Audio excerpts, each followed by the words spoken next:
علیکم ورحمۃ اللہ وبرکاتہ۔ کیسے ہیں بیٹا آپ سب؟ خیریت سے ہیں؟ الحمدللہ، اللہ تعالیٰ کا شکر کہ ہم سب خیریت سے ہیں۔ دعائیں مانگ رہے ہیں نا سب کے لیے بہت ساری، اور ٹیچر کے لیے کو بھی اپنی دعاؤں میں بہت سا یاد رکھیے گا، ٹھیک ہے؟ چلیے بیٹا ہم پڑھتے ہیں۔ آج تو جمعرات کا دن آ گیا ہے۔ آج کون سا دن آ گیا ہے؟ جمعرات، اور تاریخ کیا ہے؟ 15 اپریل 2021۔ آپ نے اپنی اردو کا جو قاعدہ ہے، اردو قاعدہ دوسرا قاعدہ، اردو آسان اردو دوسرا قاعدہ، اس کے سب سے آخری والے 1-2 پیجز چھوڑنے آپ نے 47 پیج پہ آنا ہے، پیج نمبر 47، 47، صفحہ نمبر 47 پہ آپ کو آنا ہے۔ میں آپ کو گنتی بتاؤں گی، آپ کو آتی ہے مجھے پتہ ہے، اپنی نرسری میں کی ہے، لیکن میں آپ کو دوبارہ سے، یہ کتنی بلیاں ہیں یہاں پر؟ 1 الف یہ کاف، ایک بلی، 1 2 دال واو، 2 طوطے۔ دعائیں تو پڑھی نہیں، جلدی سے پڑھ لیتے ہیں۔ بسم اللہ الرحمن الرحیم، ربی زدنی علما وارزقنی فہما، رب اشرح لی صدری ویسر لی امری واحلل عقدۃ من لسانی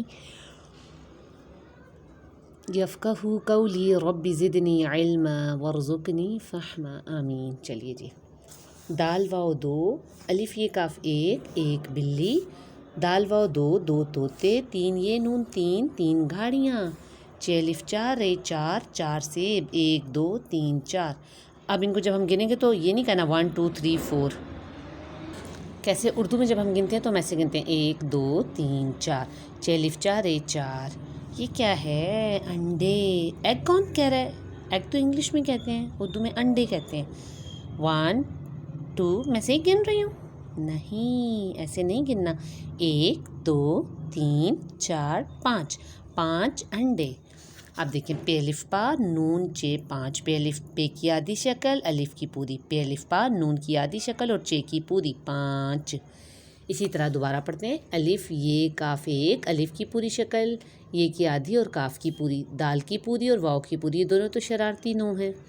دال واؤ 2، تے کی آدھی شکل، یہ کی آدھی شکل اور نون کی پوری، تے یہ نون 3، چے کی آدھی شکل، الف کی پوری شکل، چے الف چا اور رے کی پوری شکل، 4۔